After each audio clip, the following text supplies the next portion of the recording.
So, the Los Angeles Marathon is tomorrow. Today is Friday, the 16th of March, 2018. And I have a new plaything. Got a new pair of shoes in the mail today. Just released today, or yesterday actually, the Altra Duo. And it's a sort of high cushioned, not quite maximal, running shoe for the road. And that's pretty much what I'm going to talk about in this video log. So inside the Ultra box, they've got some of their promoting ideas. You've got the foot shape, the zero drop, and then their discussion about how to run properly. So the big thing about Ultra shoes, in case you don't know, is their zero drop. That means the distance or the thickness around the heel and around the midfoot, or perhaps the ball of the foot, depending on how you want to measure drop, is the same. Other shoes have higher drops, maybe 4 millimeter up to maybe even 12 millimeter for the high heel running shoes.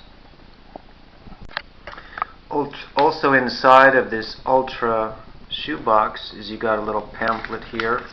It goes into what is the story behind Ultra, how they got created, and it talks about their different shape of their toe box. Kind of the wider toe box gives your feet more room. Supposedly your feet can splay naturally as they hit the ground, get a better toe off. And they talk about their zero drop shoes, and they've got some pictures of people running.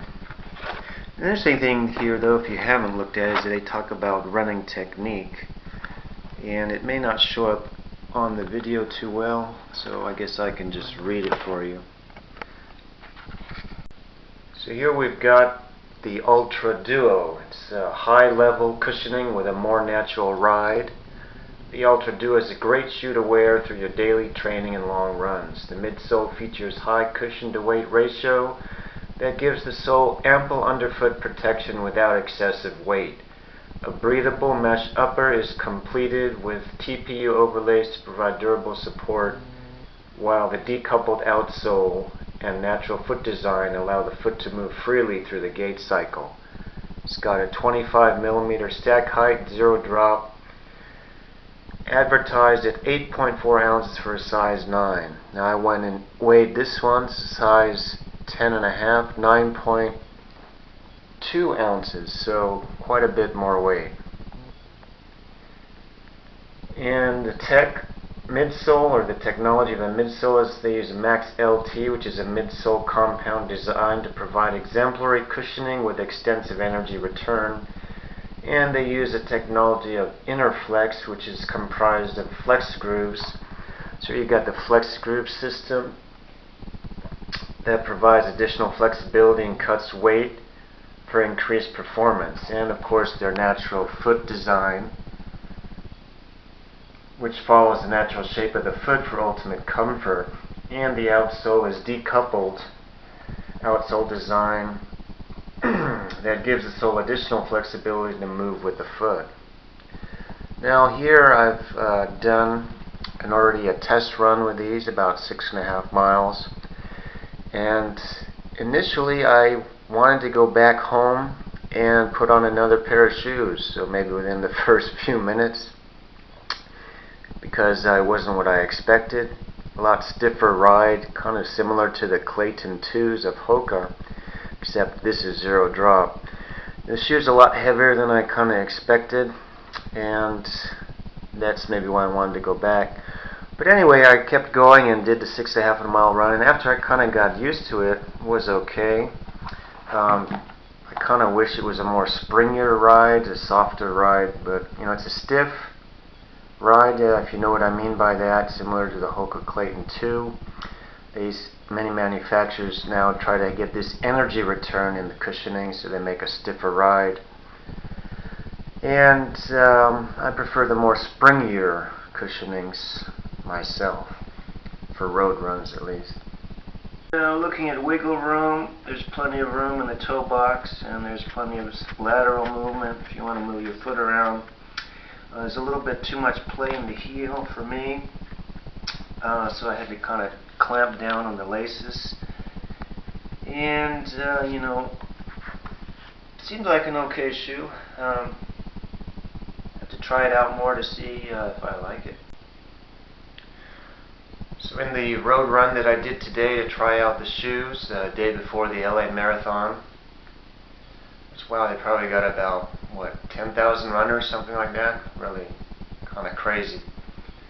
Anyway, I went about 6.5 miles and was trying to just take it easy, go slow, but you know, when you get a new pair of shoes, sometimes you don't want to go that slow. You want to see how they respond. So I increased the pace a little bit on some parts, and you know, I have mixed feelings about it.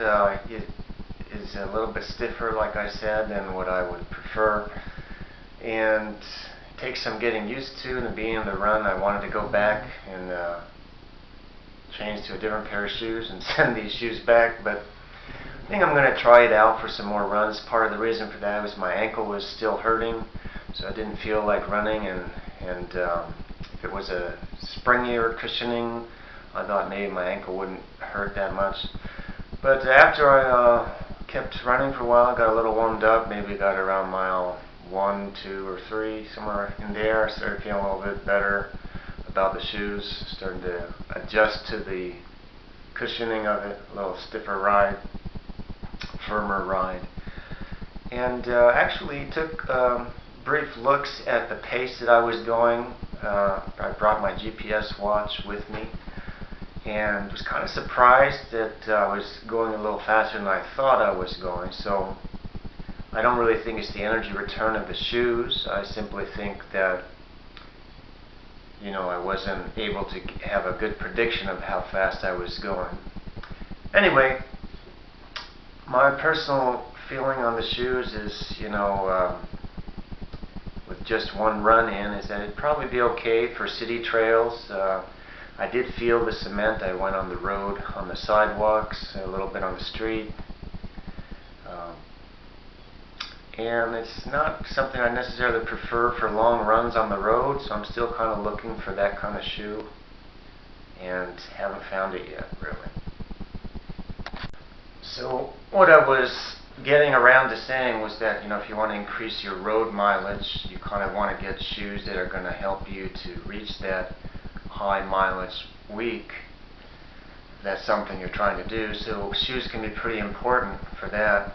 If your work schedule is pretty rough, then maybe you don't have a lot of time to put in the high mileages on the weekly basis. So maybe you have to do a long weekend run, or maybe back-to-back long runs. So for me, I kind of suggest people not to run the road. Try and run on softer surfaces. Sidewalks and cement and asphalt's really hard on your joints, on your muscles, ligaments, and tendons. It takes longer to recover. You're more likely to get injured, especially foot injuries, knee injuries, hip injuries, and muscle strains, especially your hips can get pretty strained. So I pretty much suggest people run on grass, run on soft trails, run on the treadmill even. But with that being said, I have thought about putting high miles on the road and trying to find the shoes that would help me to do that. And I thought some maximal or high cushioning shoes might help me on that they call quote-unquote recovery days, when I want to go a little longer and go slower. But you know, this is the kind of shoe that I thought would do it, the Altra Duo. But I mean, I'll have to see. Maybe I'll try some long runs and see. You know, maybe it's just a preconceived idea that I have about the shoes after putting in a 6.5 mile run. So maybe give it some time, and maybe after breaking in the shoe a little bit more, maybe I'll start to like it. Maybe it will help me want to put high mileages on the road. Anyway, that's all for now.